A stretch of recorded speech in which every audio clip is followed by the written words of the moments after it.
Good morning. Chickens are fed, it's time to walk the dogs. Just up the road for a little bit. Come on. Come on, dogs.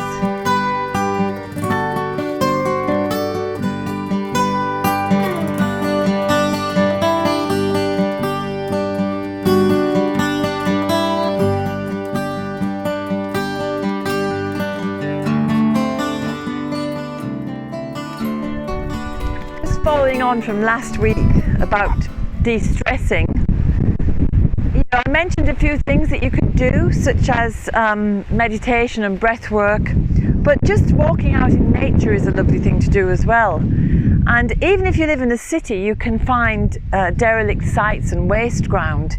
And I remember years ago reading in one of Stephen Howard Booner's books, when he was a herbalist, when he lived in New York, in his lunch break he would go out and he found this derelict.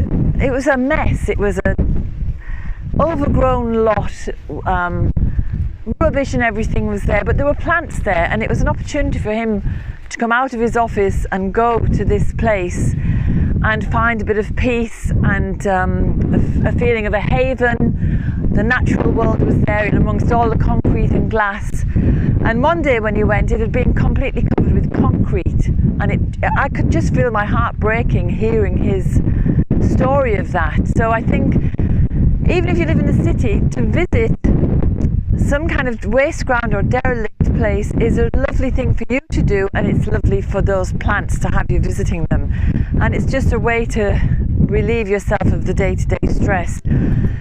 But it's nice to go for a walk as well, especially when the dogs enjoy it. Come on, dogs, come on.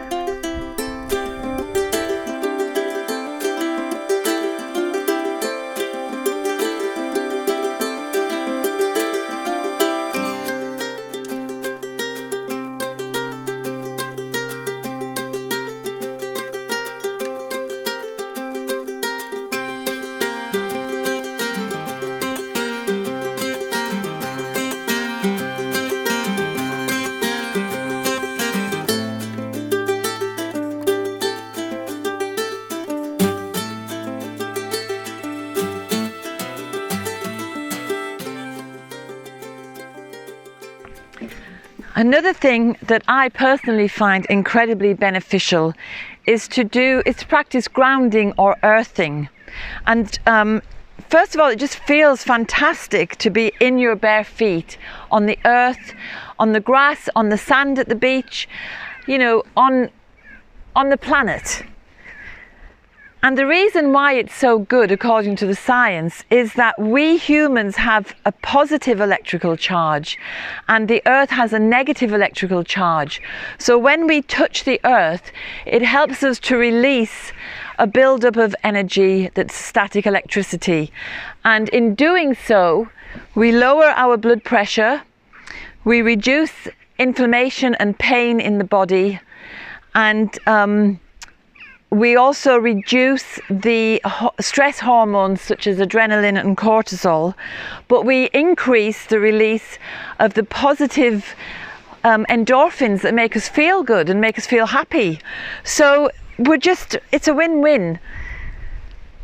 So you could go to the park, you can walk in your garden, you can walk on the beach, you can walk, even if you're careful about glass and nails and anything like that, on a bit of derelict ground in the city that you might find. And it's a lovely way to just be. It gives you the opportunity to use all your senses to engage with nature. So you can be looking at the trees, listening to the birds, smelling the fragrance of the flowers, and you're touching the earth and being touched by the earth. So it's a beautiful kind of circular experience of lovely, positive well-being. So I would definitely recommend that. It's nice to be up here on this little mound. I also like to do it near one of the hawthorn trees closer to the house. And that brings me to yoga, which is another really wonderful way to help you to de-stress, to get back into your body. And that's why you do yoga in your bare feet as well, because the yogis knew of that connection to the earth. Now, I enjoy doing yoga, but I certainly don't have a regular routine or practice. But every now and again, I like to go back and do a couple of movements and a sun salute. And we were at the yoga picnic last weekend, and I got hold of a lovely deck of cards, which is very encouraging for you to start your own practice. And I'll mention it in the box below and tell you where you can get it. Yoga is something we can all aspire to be doing more regularly. We were at the yoga picnic on Sunday, which was a festival, and I was invited to give a talk all about the wildflowers of Ireland and how we can use them for medicine. So it was a thrill to be asked and to go and give that talk, and it was amazing and so heartening to see a large crowd coming to hear all about the wildflowers of Ireland and how we can use them as medicine. So it just shows that people are hungry to learn about herbalism, and they are interested in becoming more empowered, more self-responsible, and looking for ways to take care of themselves. So I was thoroughly heartened and delighted to see such a good crowd. Space to deal with emotional and psychological issues, and to maybe appreciate that a lot of physical issues come from emotional and psychological problems that aren't being addressed or they're being suppressed. So, I actually don't know. And there were other speakers as well. There was a young couple that we went to hear talking about sustainability and living in ritual harmony with Earth and her cycles. Something as simple as taking time out to make a little ritual at meal times to say thank you and show gratitude. And another lady was talking about the history of yoga and, you know, its roots in India. So very interesting activities, apart from the yoga itself, which, you know, there was yoga, different types of yoga going on all day. So you can just imagine the wonderful, peaceful, high energy vibe of all these people practicing yoga. Such a lovely, friendly place to be, and we met old friends, we made new friends, and I think the festival will be going from strength to strength, because this year it has already more than doubled in size. So I'm sure that next year it's going to be even bigger and better. And apart from the yoga, which was the main focus, of course, there were the different talks, and there were other activities, and there were artisan stalls, you know, lots of craft stalls. And then at the end there was some music, and it was a lovely way to just finish off the day by sitting and relaxing and listening to some lovely music in company with all the wonderful people who were at the festival. So I heartily recommend it. Keep your eyes open. The Yoga Picnic, it's called. It'll be on again next year.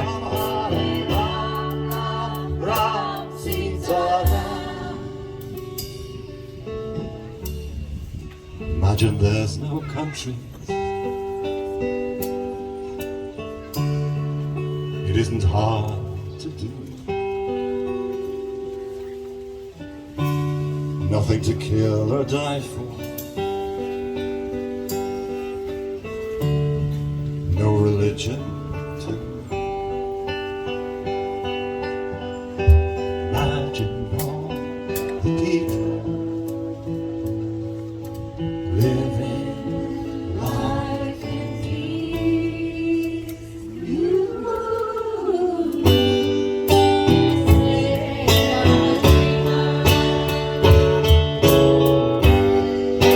not the only one.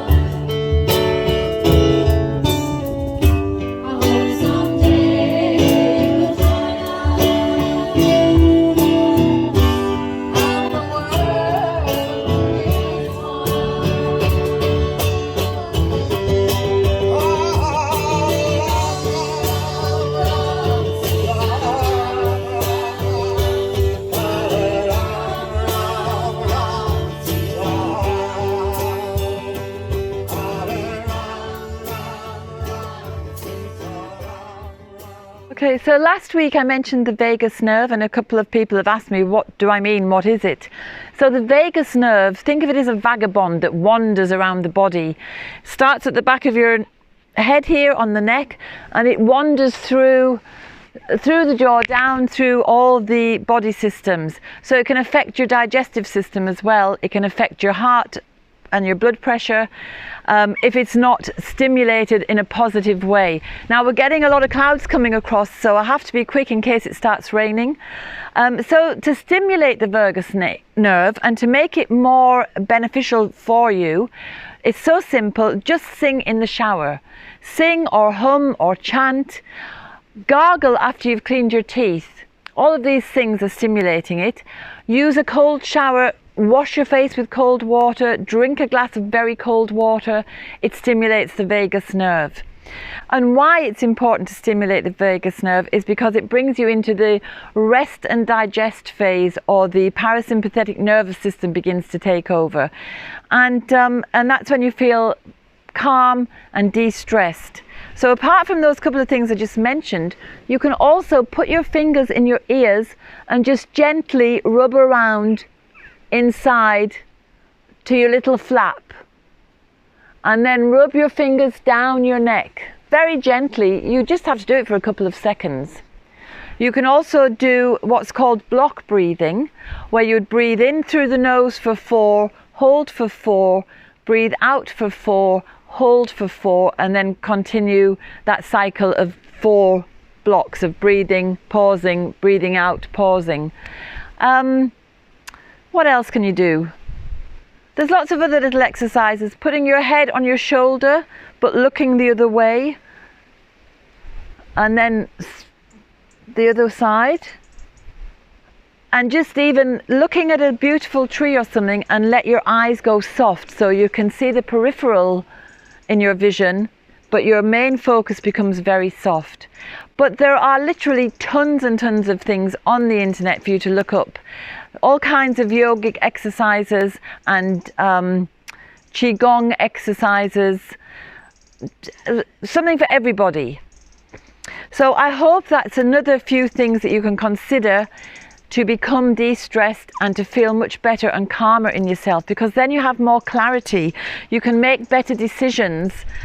So that's always good, because we don't want to be making rash decisions about anything. But the rain is coming, so I'm going in. So have a lovely, stress-free week, and we'll see you next Sunday. Woo. Here we go, dogs. I hope you enjoyed today's film. If you did, subscribe and hit the bell for notifications.